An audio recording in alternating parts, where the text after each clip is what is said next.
Hey, what's up everybody? It's Lids, and we're back for some more Gwent, and today we're playing the new Seesaw seasonal event, which is an alternate game mode in which at the end of a player's turn, any odd-powered unit will get damaged by 1, and any even-powered unit will get boosted by 1. Today we are playing a deck that focuses on dealing a bunch of damage and mitigating the damage that we would take from this event, making it one of the best Seesaw meta decks. So let's go give it a look. So today we'll be playing a Skellige Onslaught Pirates deck, and we actually have two versions of this deck, but let's start with this one first because it's a little more straightforward. And Onslaught means that whenever we have a pirate or a ship in our hand, those cards will get armor whenever our opponent's units get damaged. And because, in this event, Seesaw is potentially going to damage multiple of our opponent's cards every turn, that means we can get tons of armor, not only from the event, but also from all the other damaging cards that we have as well. Let's start with Crach. Because, of course, with Onslaught, that means we're going to have a lot of ships, and we're going to have a lot of pirates. And Crach will damage one of our opponent's cards whenever we play a pirate or a ship next to him. And because it'll damage our card as well, but our card will likely have a bunch of armor, since we're gaining a bunch of that, should be much more effective for us than it is for our opponents, and just further reinforce our damage archetype that we are leaning into here. So that's Crach. He is one of our key cards, an engine that potentially can win you around by itself, and so potentially worth throwing a Covenant of Steel down there first to help protect him so he doesn't get immediately locked or heat waved or yen vote or whatnot.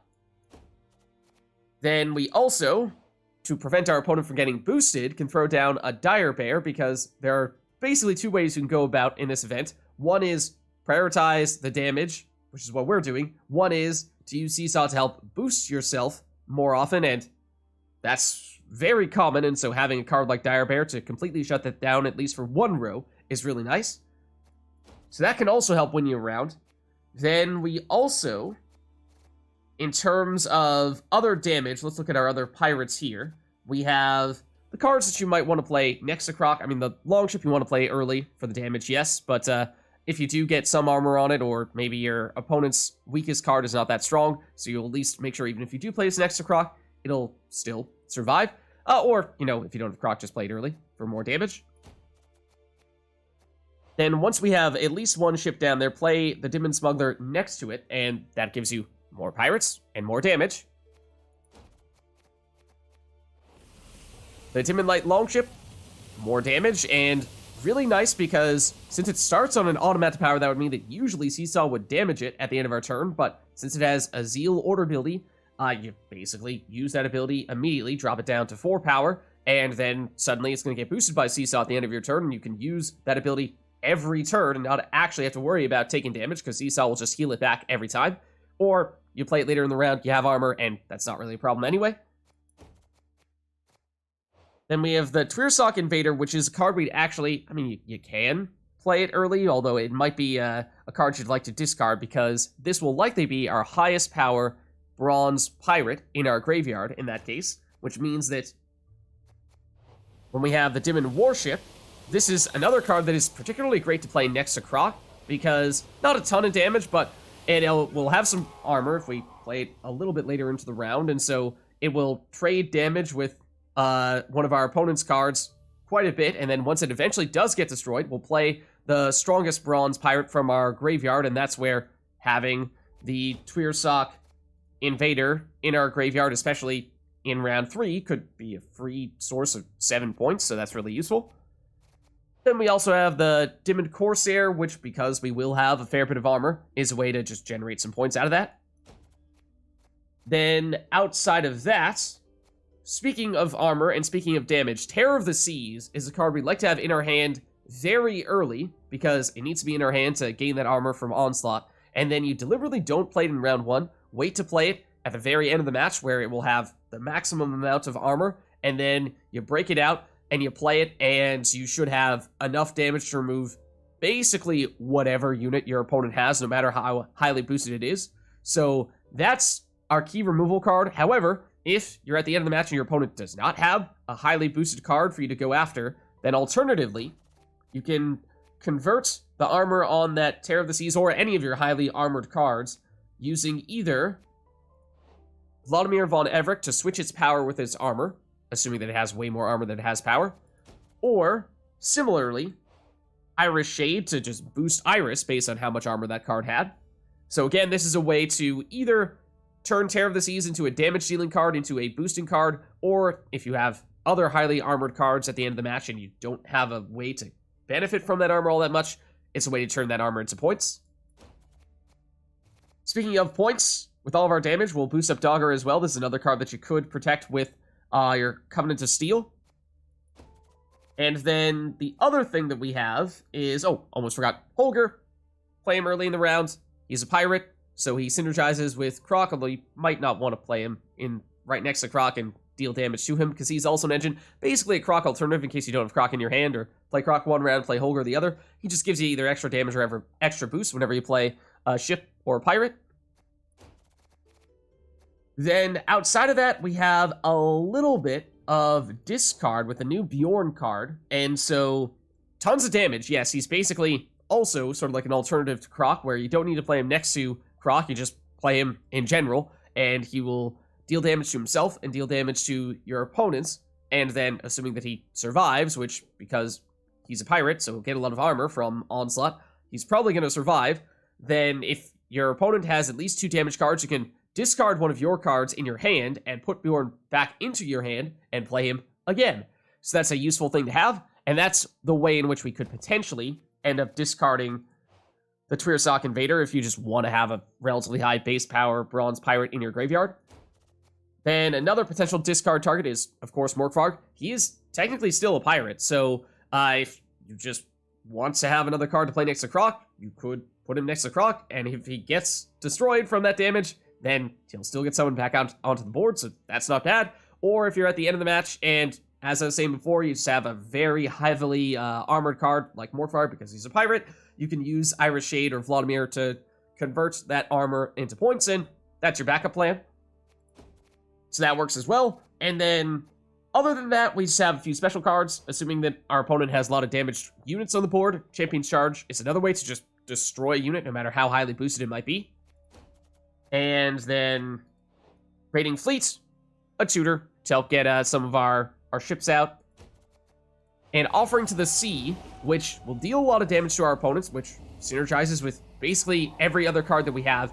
And although it would usually deal damage to us because, again, we will have a lot of armor, we might completely ignore most of that damage or, mitigate pretty much all that damage from our armor, which means it is basically just a free way to get a high-power Deafening Siren on our side of the board nonetheless. So really nice in that way as well. Another potential finisher for you. And that's just about it for this version of the deck. So it gives you a nice combination of damage early with all of our pirates, damage late with stuff like Terror of the Seas, or removal with the Champion's Charge, and boosts with Dagur and Iris and Vlodimir. Now let's take a look, though, at our alternative version of this deck, which is quite similar, but has a few key differences because you might notice a certain word in the name of this deck list, because we have Renfri. So in this case, obviously Renfri is a huge card, and I know that some people are not the biggest fan of Renfri, and so that's why I deliberately made an alternate version of this deck, one that has her, one that doesn't. So the thing with Renfri is she replaces your leader ability with a different leader ability. Since our leader ability is really strong in this event, that means you probably want to play Renfri near the end of the round, so that you get the maximum amount of time to gain armor for all of your pirates and all of your ships. She'll replace that leader ability with, a different active and passive leader ability. You'll have different options here to choose from, and chances are, if you're going to play her at or near the end of the entire match, then going to want to choose something that is more tempo-based. Something like damaging enemy units by 7 and excess damage, dealing that to adjacent units as well, or destroying an enemy unit with 10 or less power, stuff like that. And then similarly, on the passive side of things, probably going to want to either set your lowest powered allied unit to 12, or deal 8 damage to all enemy units. Cooldown probably doesn't make much sense, but the other one would be... Oh, actually, it's the active one. Damage all enemy units by 1 if they had different amounts of power than their base, then damage them by 2 instead. That's another great option as well. So those are the things you might want to consider with Renfri. Of course, the downside with her is that you need to have at least 25 units in your deck, so that is the key difference there, is that we had to swap out those special cards, which included some tutors and some finishers, and replace them with other units. So we still have most of the key engines here. We added Matta and we added Triss Butterflies to give us some tutors with our units. And then we added some additional discard and discard support to give us more consistency, because again, that's a key thing that you're otherwise missing with Renfri. So we added in a couple of Tuirseach Skirmishers, so you have more discard targets. And we added in a couple of Heme Scalds, so that we have more discard as well. So that way you can discard stuff like those Skirmishers or other low priority bronze units, like the Tuirseach Invader we were talking about in the previous deck. And more quickly and easily get into the key cards that you want to have, like Renfri, like Crach, like Morkvarg, and like Dagur Two Blades, which I'm pretty sure I forgot to mention Morkvarg. In case your opponent has a highly boosted card that you cannot get damaged, he's another potential solution for that. And of course, if you play him and do that when you have Dagur on the board, then that's just a huge 1-2 combo that is amazing. So there's a look at both decks. Again, quite similar playstyle-wise. Just do a quick flip through here on the Renfri version, but it is, other than the cards that we focused on there, functionally pretty much the same thing. So I just wanted to give you guys two options here in case some of you are feeling all burnt out from all the Renfri plays. You have a way to go no Renfri, and you have a way to go with Renfri, depending on whatever you would like to do there. But overall, with the combination of damage, boosts, and just outright removal, this is a really strong deck to play in this event. So let's go see it in action. Alright, so going up against Skellige here, and this is the non-Renfri version of the deck. Okay, so let's take a look here. We have Dagur, which is potentially our primary, at least, point-scoring engine. We have, let's see, okay, Terror of the Seas, which can be a fantastic damage dealer. We'd like to save this for round 2 or 3, basically end the game, so that it has a bunch of armor to have that much more damage. Can use Vlodimir to convert that armor into points if we don't have a good target to destroy with that armor. Dire Bear plus Dagur could be a good combo here in round 1, and Morkvarg is a potential discard target, but I think we might still get rid of the Warship. Okay, Morkvarg is another good option for tall units. Okay, we're perhaps, it's a little awkward in round 1 just because we have a mixture of things we want to have in round 1 and things we want to have in round 3. So we'd like Dagur, but we don't have a ton of setup for him. Okay, so let's see here. We could even rating fleet on this Longship since it's on an odd amount of power. Now that armor makes it a little less efficient, but you do like to put bleed on odd-powered units, and then we can potentially get a Longship of ours onto the board here, because that is, of course, a great early card to play. Yeah, I think that is probably the answer. Okay, though admittedly, not really the ship we were looking for here. Because we do not yet have any pirates in our graveyard. So that's why I was deliberately trying to save this for round 3. Okay, aim a Protector. I mean, that ship will end up taking damage. So it is smart. But we could drop you down to a 3, where at that point it becomes much harder for them to turn this into a 2-point per turn engine, which is currently what it is. So we could go Smuggler here next to these guys, and then we'll get another one out. We can use that to deal some damage as well. We'd also like to get Dagur down, but like a little more setup for him. Yeah, maybe we'll take our chances here. We'll go Dagur now. And what we'll do, because he's on odd power, which means he's going to drop down to a 2 at the end of our turn, which is not good. That makes him very vulnerable. Let's hit you. Boost Dagur back up to an even number. It does give armor to all of our pirates and ships here. It means Dagur will now get boosted at the end of our turn. Oh, Herald is so good in this event. Because that is guaranteed to be a huge chunk of damage. However, because they were all on odd power, it meant that they took damage and boosted Dagur in the process, and in doing so, he was able to take that hit, or series of hits, so that was actually amazing. So, you love to see that. Let's go for the Smugglers now. So now we can get 2 of them. And, well, yeah, again, we ideally would have liked to have gotten the chance to actually get one of these into our graveyard before that happened, but now let's hit you. Hit you down to an odd number. And, oh, true. Okay, well, now we'll hit you as well. Let's get you down to an odd number as well. So yeah, this is going to be pesky and could potentially even be worth a leader ability charge here. I was also thinking of possibly throwing down a Dire Bear, but now that we have Dagur in this row, that's not a great option. Well, speaking of which... speaking of which... Okay, it is also shutting down their boosting. Fortunately, we got some boost on Dagur before that ended up happening. Now, we technically could go leader ability here on Herald. That gives us Bloodthirst 3, and at that point we could Champion's Charge to just outright remove this Dire Bear. That is probably worth doing, to be honest with you. I think that is probably worth doing. To go that route, it would have boosted Dagur, but we can't do it because there's a Dire Bear. So let's get rid of the Dire Bear, shall we? They'll pass.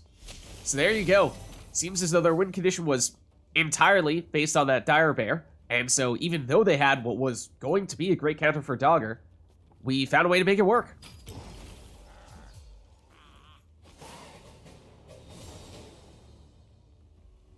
Okay, we've drawn to some nice stuff here.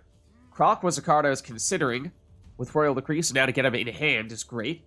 Longship, we might dump you. And Smuggler, we obviously just saw that those can be pretty effective. We do not yet have Bjorn.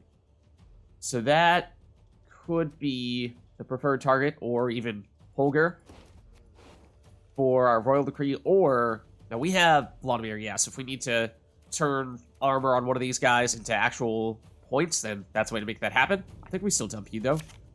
Longship is probably still better, but can we do better still? Covenant to Steel is not bad. So we won on even there. So, with that in mind, what would we like to do here? And admittedly, we had some throwaway cards, but now we have much better cards. It's just that we don't have obvious cards to just dump here. So, might this be a Crach round and just see what happens here? If we are going to play Crach, usually that's where you want to go. Covenant to Steel to help protect him, because he is otherwise a pretty obvious target for them to go after. So, I think we might look to do that. We certainly have the ships and the pirates to support him. So, we'll go this route.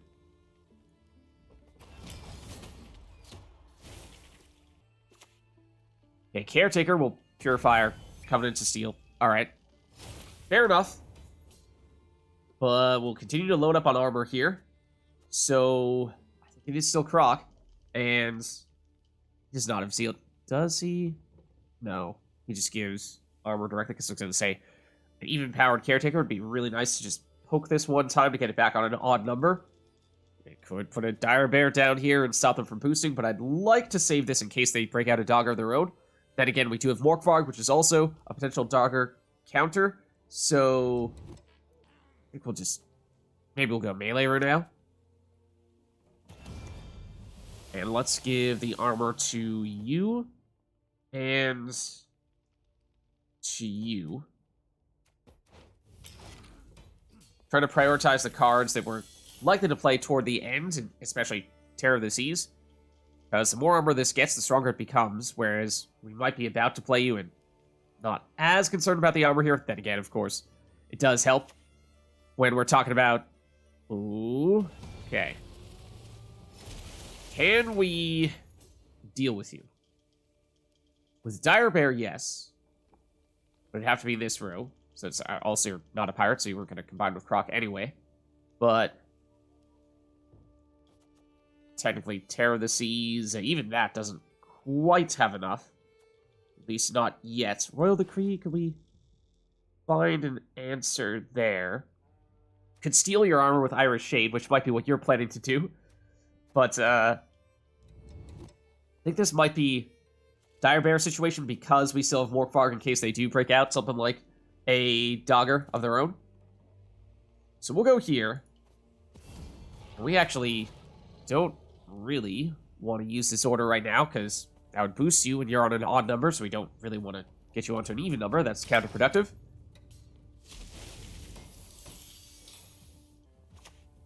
Okay, Blue Boy is a card that ideally we would remove all together in one fell swoop, because if we allow it to just take little pings of damage, which is usually what we do, it would deal a lot of damage to us. So, then again, Covenant Seal can create armor. Dire Bear, if it does get damaged, it's not the end of the world, because then we can get boosted in our range road. Not that we're really looking at any boost-centric cards here, but how do we want to deal with you? Do we just not deal with you? I mean, we technically could pass now and force him to go card down. That is a thing. That is technically an option. Also not sure if you're going to count as the lowest card for Crach. Actually, tell you what. Do this. And then maybe Morkvarg. It'll tank all of the damage with the armor. So Morkvarg is, of course, ideally a target for us to discard. We didn't really have discard cards in hand unless we went Royal Decree into Bjorn, which they had Bloodthirst we could have considered. Yeah, that's pretty obvious combo there, but fortunately we have a lot of armor to help take the hits, and now you're on an even number, so you're just going to get boosted back up from Seesaw at the end of our turn, so that's not a huge deal.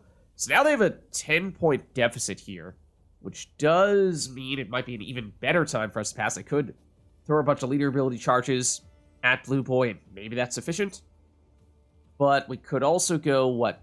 Smuggler would damage you by 3, which would mean you would get destroyed by Seesaw before you can use this ability. We don't currently have a ship on the board unless we go Tear the Seas. I'd rather not do that, or Royal Decree into something else, which I'd also rather not do. So I think we will do this, because this can shut them down pretty significantly. Again, we take the damage from the armor, and we just don't really want to... yeah, sure, we'll do it just in case. We'll destroy it just in case. It was going to get destroyed by Seesaw, but in case they had some way to boost it back up. Okay, now here come all the leader ability charges on Blue Boy. This is not terribly surprising. Giga Scorpion is still not enough for them to catch us. Now, they made up ground, yes. But on the other hand, they've now lost some leader ability charges, and we took away one of their primary engines. We do still have Crach. I'd rather not have to go Morkvarg here. If we were to go Royal Decree, we'd like a pirate or a ship. It's not the best place to play the Longship, because that would lose its ability to use that order. We could bring out a... On Craite Longship, though, that would be enough to destroy you. Maybe we go that route. Tell you what, we're going to hit you. Because, yeah, I'm hoping you hit that. Because it can take the damage with the armor. Then we go this route. It's going to destroy Blue Boy altogether. So now we've gotten rid of that engine. The only thing they have left is you. And at this point, we could destroy Olaf altogether. We do have Morkvarg, which, I mean, it's not a... Actually, what happens if you try to Morkvarg a Draco Turtle? Right, this would be amazing if we had Dagur on the board when we did that, but could also just steal or swap. No. Swapping armor and power doesn't really matter here with its 8 and 8. But that's a small boost on Olaf. Maybe we're fine with that, and that's our Morkvarg target. The question is mostly, I guess in that case, just do you Tear the Seas and destroy Draco Turtle? No, but gets it down to 1 in that case. Yeah, no, it's not enough. Unless we play you here. No, but that's still not good enough. I think it's Morkvarg on Draco Turtle, or it's nothing. Let's do it. I'm deliberately not going to play it next to it, just because not 100% sure the combination... Okay, no, that does not work. At least not well. So yeah, the timing of that with Morkvarg's damage and then the boost from the Draco Turtle versus the damage from Crach, I honestly was not sure how that worked. So, for future reference, Draco Turtle does still get boosted after all that damage from Morkvarg.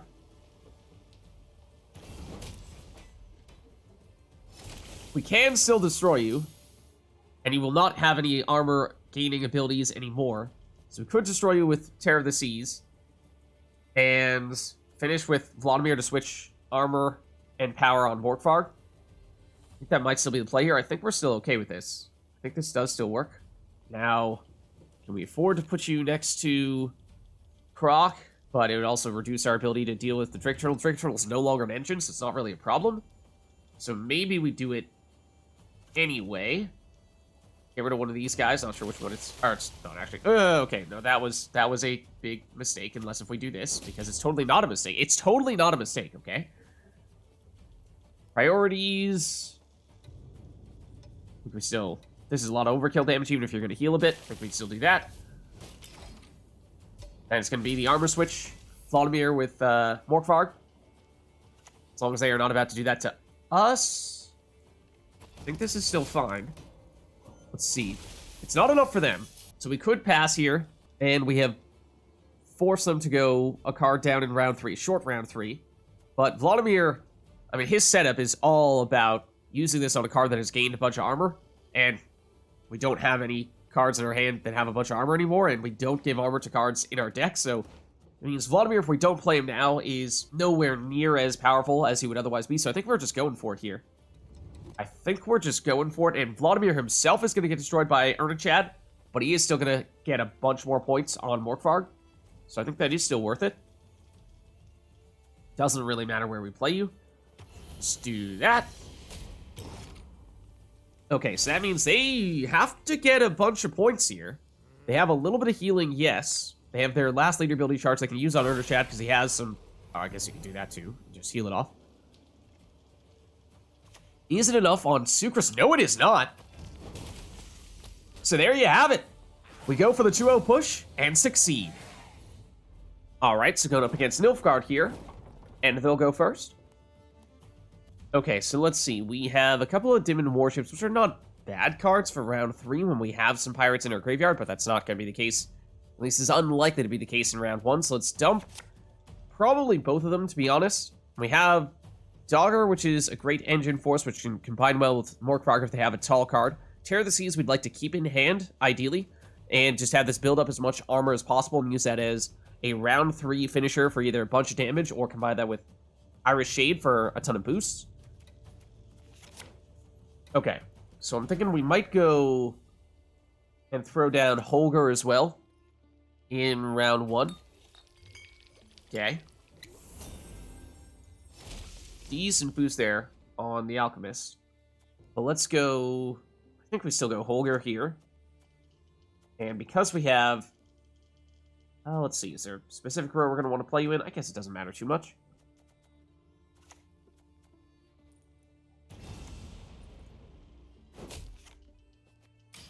Keeps you on an odd number, which is obviously nice.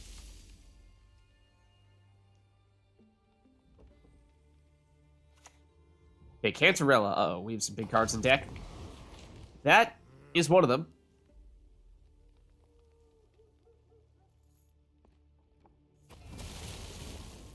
Fortunately, we destroyed their card, though. Would have liked to have had Bjorn, obviously. But also, perhaps more concern is that Holger is now down to 2 power. That was an engine that we would like to have kept for a little while longer. I think we go maybe Longship and hit you to drop you back down to an odd number might be nice. And again, with Holger, it actually gets you onto an even number, which means we don't really want to deal that damage. So it's kind of an awkward fit, the Longship plus Holger. Might instead want to prioritize some pirates here. Then again, we don't really have armor to steal right now, so maybe we'll still go this route. And perhaps we'll wait 1 turn to get you boosted up to a 7, and then we'll start using those charges. Because we're getting the free Seesaw boost here.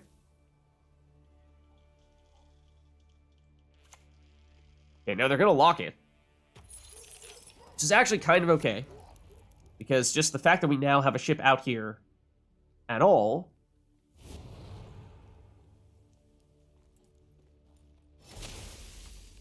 enables us to play the smugglers.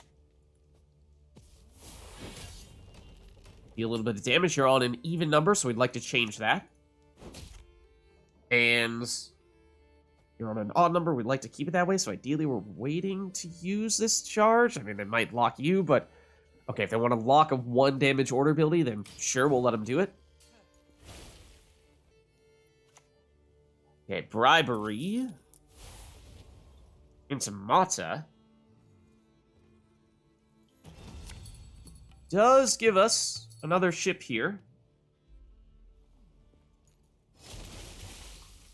which is not a terrible thing.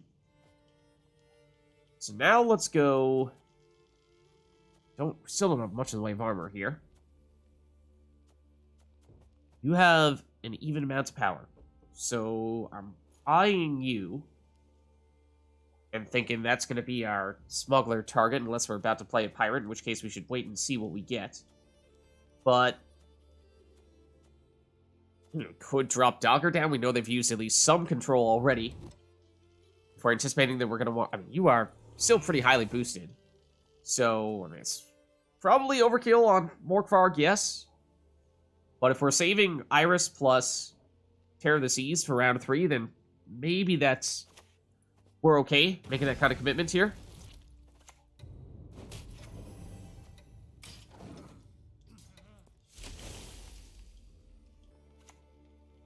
Okay, Thanid Turncoat's going to be on Dagur.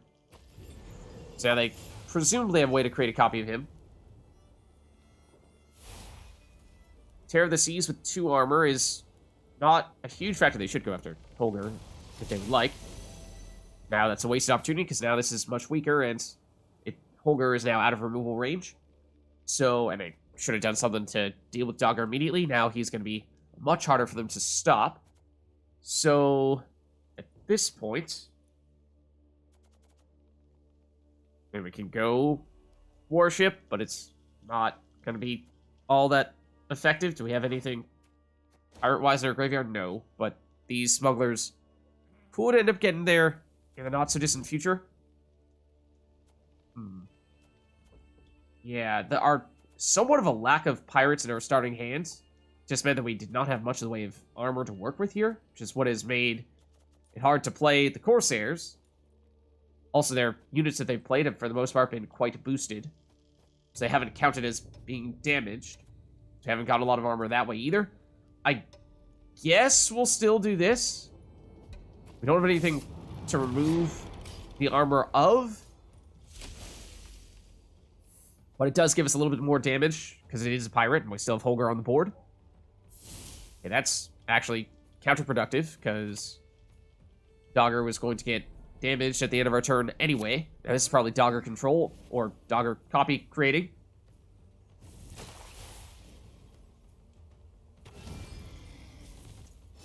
But here's their problem. We have Morkvarg, they do not. So if this Dagur goes crazy and gets boosted all the way up, then we can just turn right around, damage it a lot, and boost our Dagur in the process.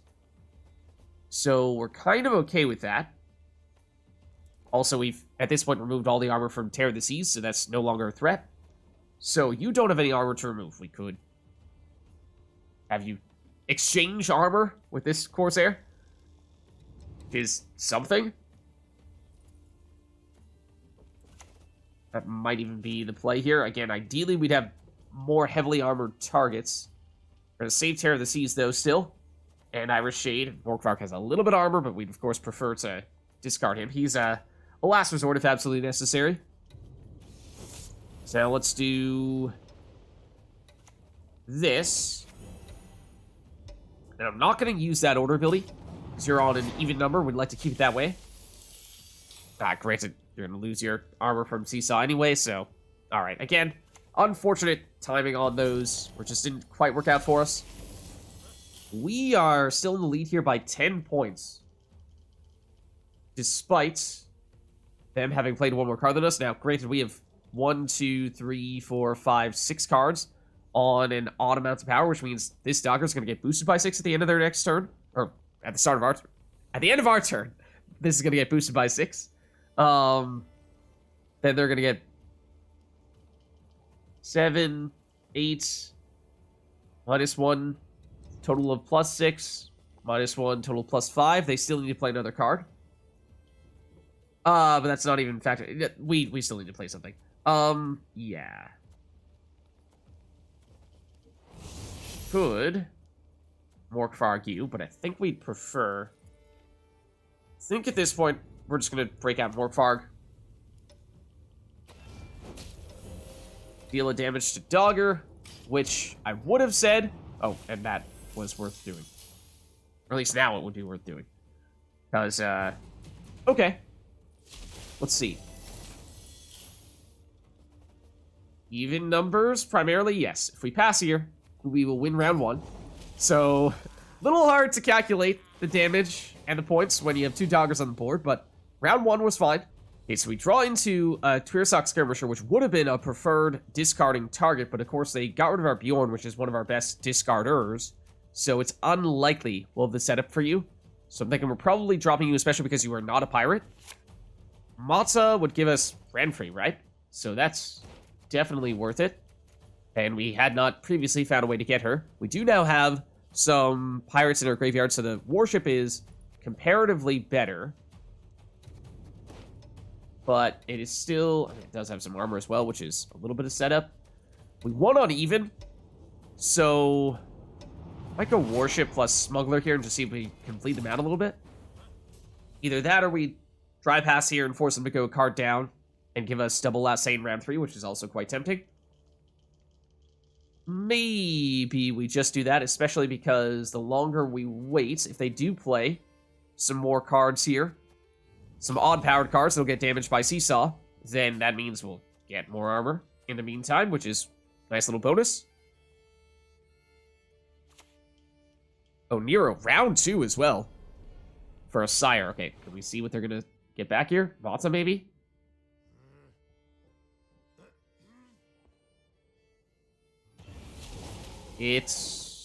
I did not catch what it was. Alright, so now we draw into Renfri, so that's great. But what does that mean? Matta's giving us... Matta would give us Covenant to Steel at 9, or potentially Triss Butterflies, which if we do get, we could use to get Covenant to Steel, which we could use to protect Crach. Tuirseach Invader, I mean, it's 7 power now, which is nice. This would be your preferred target to get from your graveyard with the, oh, we put it back into our, oh no, it is here, with Dimun Warship, but that would mean you'd prefer to have that in round 1. Okay, we do have a way to benefit from the Skirmisher now, so yes, the Scald is useful. Okay, Emir, so they clearly had some spy synergies, so definitely expecting to see a Terra Nova. They have a Coup de Grace? Did they play Coup de Grace in round 1? I don't remember. Definitely Terra Nova. So, I think what we'll do is, we might start with the warship. I mean, the armor on it is... in some ways it's good, in some ways it's bad. We did play a lot of pirates already, so... you know what? We'll go... let's go Matta first. Oh, no. Yeah, we can. We'll go Matta first, and we'll draw into either Covenant to Steel or Triss Butterflies that can get us Covenant to Steel. Then we have our defender, then we play Crach, and then we get aggressive with our pirates. Just want to play it a little bit safe here. Yep, with Covenant to Steel.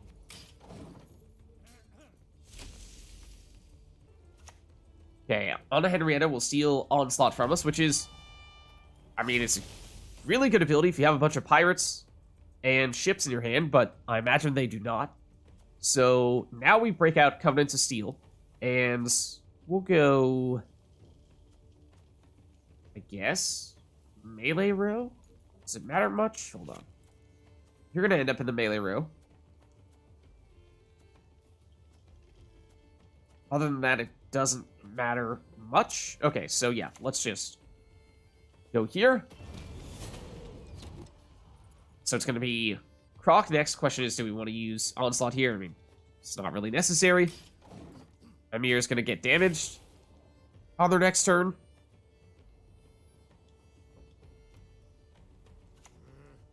Okay, they're going to use Coup to get a defender out here. Now, we technically don't... we would like to target them with Morkvarg, at least. Would like to do that much. Outside of that, most of our damage does not require direct targeting. I mean, it does. The Smuggler does as well, but... okay, let's go... Crach now. Technically, it's possible they have treason and could damage Crach if we play him here. Then again, he does have armor and does have a little more base power, so he would still survive that even if they did go that route. Out of curiosity... through Onslaught and some of our other abilities, we might be able to take out this Covenant to Steel. So, not yet, I don't think, but That might become an option later on. Let's give armor to definitely you. Probably you three.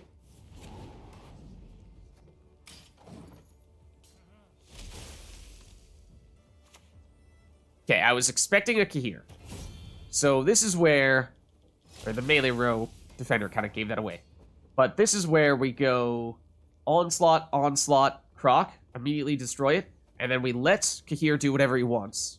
I mean, technically, if they play their own defender, which they likely will do, then that's going to be a bit of a problem.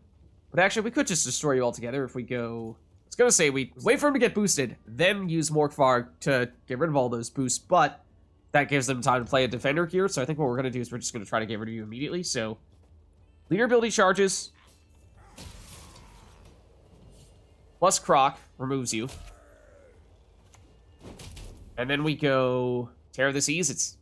It is kind of overkill at this point, but we go here next to Crach. Destroys Anna Henrietta, and then we use the extra damage there to destroy Cahir. Because that was very much the card that they were building around, I think. So to remove that, I think should be a pretty huge setback for them. Okay, Practitioner. What was our most recent card that went into the graveyard? I'm not sure. Are they about to... Well, it might be Covenant's Seal if they continue to mess with it here. Because they will. Oh, they stole it. Too bad it immediately got destroyed by Seesaw. I was gonna say, I'm not sure we have a boost to save that Covenant to Steal, but they stole it and immediately lost it. So, nice. Nice job, Amir. Okay, so now we can go with the Scald and discard you, or we could play a pirate or ship and destroy you, which I think we would very much like to do instead. At least prioritize that. So still expecting to see a Terra Nova, which means they could still have a pretty big finisher waiting in their hand here. So even if our advantage is looking solid, why would you... It has Death Wish. Out of curiosity, highest power bronze pirate would be a Corsair is what we'd eventually get out from it. So, okay. Now we could destroy or damage Fangs the Empire if we played another pirate here. I think we would at the very least like to get the Smuggler. Yeah. I think we'd like to at least do this. It's not going to destroy you, but it is going to deal damage. And we can get another one of these out. We can destroy you and get you onto an automatic power. I think we'll do that. Or we could drop you down lower still, but I think we'll just get rid of you.